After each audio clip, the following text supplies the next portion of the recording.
Hi மக்களே, இதை பாருங்க. இன்றைக்கி எங்கள் வீட்டில் கொஞ்சம் இந்த வேலைங்கள்லாம் இருக்குவ. இதை பாருங்க, தக்காளி சாதம் தாளிக்கிறேன்.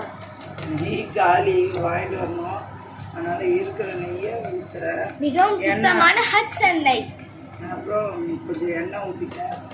ரீஃபைண்ட் ஆயில் தான் ஊற்றிருக்கேன்.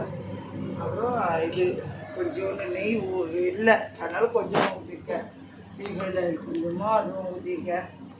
காயத்தான் காய்ச்சோடனே இன்றைக்கி எங்கள் வீட்டில் சிம்பிளாக தக்காளி சாதம் தான் செய்ய போகிறேன். இருக்கிறது வச்சு வீட்டில் டக்குன்னு செய்திடலாம். இது 2 மினிட்ஸில் இந்த தக்காளி சாதம் நிமிஷத்தில் ரெடி ஆகிடும். குழந்தைங்களுக்கெல்லாம் கொடுத்திங்கன்னா, அதாவது நீங்கள் பட்டை லவங்க சோம்பு எல்லாம் போட்டிங்கன்னா குப்பையாக இருக்கும்ல, அதெல்லாம் இருக்கவே இருக்காது. இதில் சிம்பிளாக செய்கிறது. வெங்காயம், பச்சை மிளகா, தக்காளி, புதினா வேணும்னா புதினா போட்டுக்கலாம், கொத்தமல்லி புதினா போட்டுக்கலாம், இல்லைன்னா விட்டுடலாம். இருந்தால் போடலாம், இல்லைன்னா விட்டுடலாம்.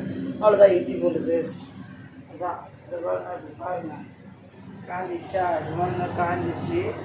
இதில் வெங்காயம் பச்சை மிளகா போட்டேன். நெய் இருக்குது, அதை வச்சு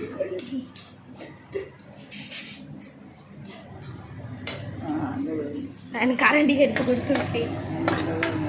இன்னைக்கு எல்லாருக்கும் ஹாப்பி இண்டிபெண்டன்ஸ் டே வாழ்த்துக்கள், சுதந்திர தின வாழ்த்துக்கள் எல்லாருக்கும். இன்னைக்கு அதே போல் இன்னைக்கு திருமண நாள், பிறந்த நாள் கொண்டாடுற மக்கள் அனைவருக்கும் என்னோட மனமார்ந்த வாழ்த்துக்கள்.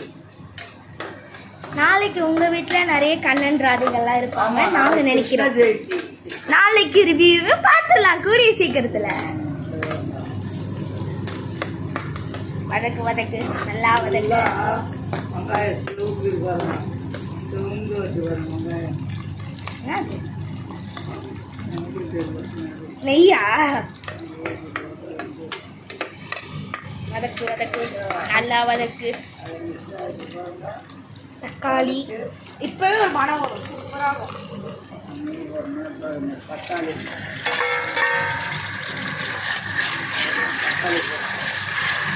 இது வந்து குழந்தைங்க வந்து அள்ளி அள்ளி சாப்பிடுவாங்க. சிறிய அதுனா மட்டும் ஒதுக்கி ஒதுக்கி சாப்பிடுவாங்க. நான் அதை ஒதுக்கும் போது நம்மனா வந்து பார்த்து ஒதுக்குவோம். அவங்க ஒதுக்கும் போது சாதத்தோட வந்து கொஞ்சமாக உப்பு போட்டால் சீக்கிரமாக தக்காளி வந்து வதங்கிடும்.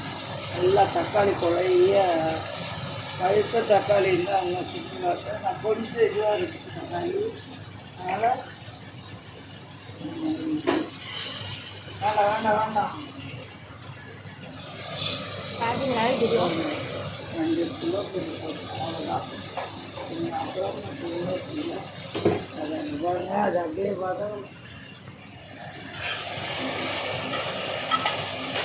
அதனால் மூடி போட்டு மூடி அது அப்படியே வதங்கும்,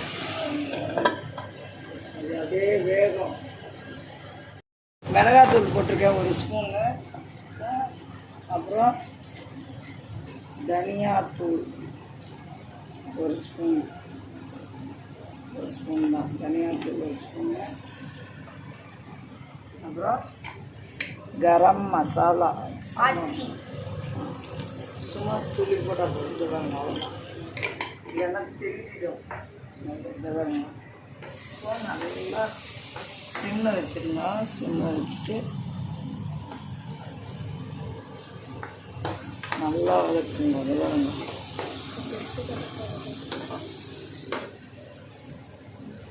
இன்னைக்கு ரித்திகா பாப்பாவோட பர்த்டேவா, எல்லாரும் விஷ் பண்ணுங்க. நானும் விஷ் பண்ணுறேன். குழந்தை நோய் நொடி இல்லாமல் தீர்க்க ஆயுசோடு நல்லா படித்து பெரிய ஆளாக வரணும். என்னோட மனமார்ந்த வாழ்த்துக்கள் ரித்திகா பாப்பாவுக்கு. அவளோ என்னோட குட்டி பொண்ணு தான். அவளோ எனக்கு ஒரு பொண்ணு இருக்கா, இவோ ஒரு பொண்ணு எனக்கு. ஃப்ரெண்ட்ஸ், எனக்கு ரொம்ப சந்தோஷம். ரித்திகா பாப்பா வந்து அந்த ட்ரெஸ்ஸில் ரொம்ப அழகாக இருக்கா. ருத்திகான்றது யாருன்னு நீங்களுக்கெல்லாம் சந்தேகம் வரும். அவங்க இன்னொரு யூடியூபர் மக்களே. அவங்க நம்ம சேனல் தொடர்ந்து பார்க்குறவங்க. அவங்க குழந்தையோட பர்த்டேன்றதை அனௌன்ஸ் பண்ணியிருந்தாங்க. நாங்கள் அதனால விஷ் சொல்கிறோம். ருத்திகாவே எனக்கு ரொம்ப பிடிக்கும். ஆமாம், என் பொண்ணு விடாமல் பார்ப்பா அவளை. அவங்க சேனலையும் சப்ஸ்கிரைப் பண்ணிக்கலாம். ஆமாம்,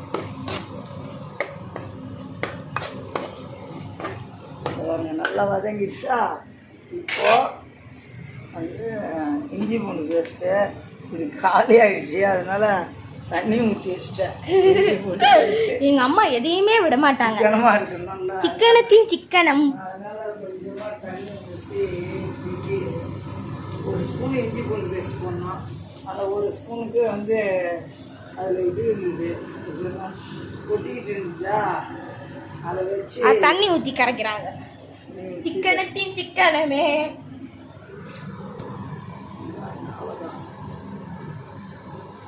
எங்கள் அம்மா எதையுமே வேஸ்ட் பண்ண மாட்டாங்க. அப்படி இல்லை, காசு கொடுத்து வாங்குறது நம்ம எல்லாமே மக்களே எல்லாம். நீங்களாம் எப்படி இஞ்சி பூண்டு பேஸ்ட் காலியானா என்ன பண்ணுவீங்கன்னு சொல்லுங்க. இருங்க, உப்பு கொஞ்சம் போடணும். உப்பு கொஞ்சம் போட்டுருங்க. அப்போ கொஞ்சமாக தான் தக்காளி வதங்குறதுக்காக தான் போட்டேன் உப்பு. இப்போ டேஸ்ட்டுக்கு இப்போ டேஸ்ட்டுக்கு கொஞ்சம் துளி உப்பு போட்டுக்கிறேன். அவ்வளோதான்.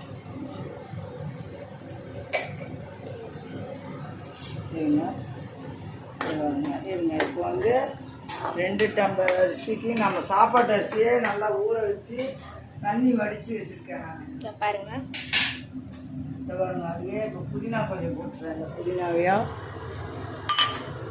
ஓகேவா போட்டு கிண்டுறாங்க. இங்கே பாருங்க, அரிசி நல்லா பல பல பல. புதினா கொஞ்சம், புதினா இல்லைனாலும் பரவாயில்ல, புதினா கொத்தமல்லி இல்லைனாலும் பரவாயில்ல, இருக்கிறத வச்சே செய்யலாம்.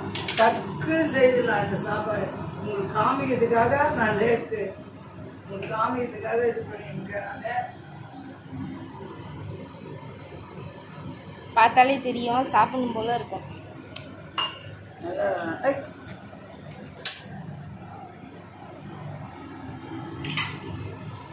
இப்போ என்ன பண்ணுறீங்க? தண்ணி இப்போ வந்து 2 டம்ளர் அரிசினா 4 டம்ளர். பழைய அரிசினா கொஞ்சம் அதிகமாக கூட ஊற்றிக்கலாம்.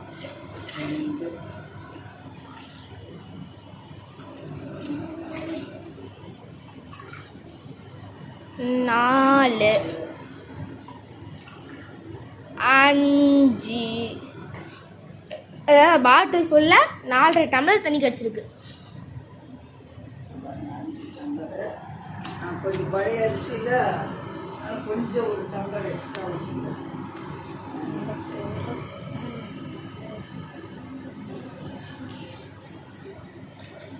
தண்ணி சேர்த்தாச்சு, தண்ணி சேர்த்தாச்சு.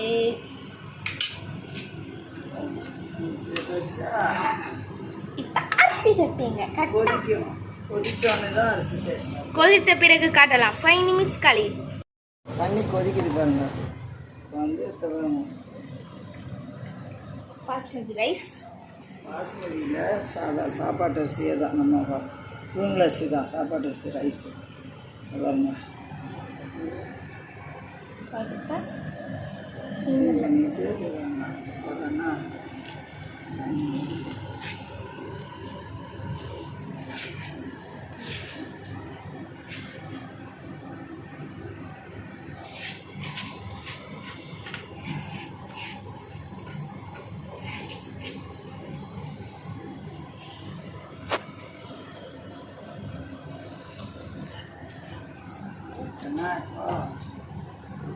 அதை கலரி கொடுக்கணும்.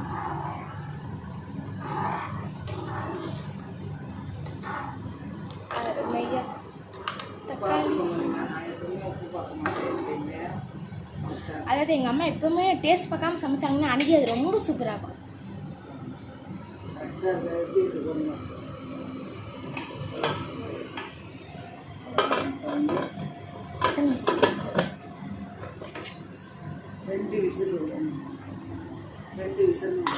ரெண்டு விசில் விட்ட பிறகு பார்க்கலாம். வாங்க மக்களே, தக்காளி சாதம் ரெடி. சூப்பரா ஆவி பறக்குது. தக்காளி சாதம் இன்னும் நான் ஒன்றும் தொட்டுக்க செய்யலை மக்களே. இன்னைக்கு டைம் ஆயிடுச்சு, ரொம்ப டைம் ஆயிடுச்சு. ரொம்ப இப்போவே மணி பார்த்தீங்கன்னா கடிகாரம் ஓடுதோ, ஓடுது. மணி வந்து 3:15 ஆயிடுச்சு. 3:15 ஆயிடுச்சு. 3 o'clock ஆயிடுச்சு. கொஞ்சம் வேலை அதிகம் இன்னைக்கு வீட்டில். பிளம்பர் எலக்ட்ரிஷியன் தான் வந்ததுனால கொஞ்சம் லேட் ஆயிடுச்சு. இல்லைனா இன்னும் இதை விட வந்துருக்கோம். பொரியலே எங்கள் அம்மா அத்தனை செய்வாங்க இல்லை மதர். ஆனால் இந்த சாதம் எங்கள் வீட்டில் எப்பயுமே கத்திரிக்காய் பொரியல் தான் இருக்கும். தயிர் பச்சடி இருக்குதோ இல்லையோ கத்திரிக்காய் பொரியல் கண்டிப்பாக இருந்துடும் ஸ்டாண்டர்டாக. பார்த்தீங்களா, அவ்வளோதான்.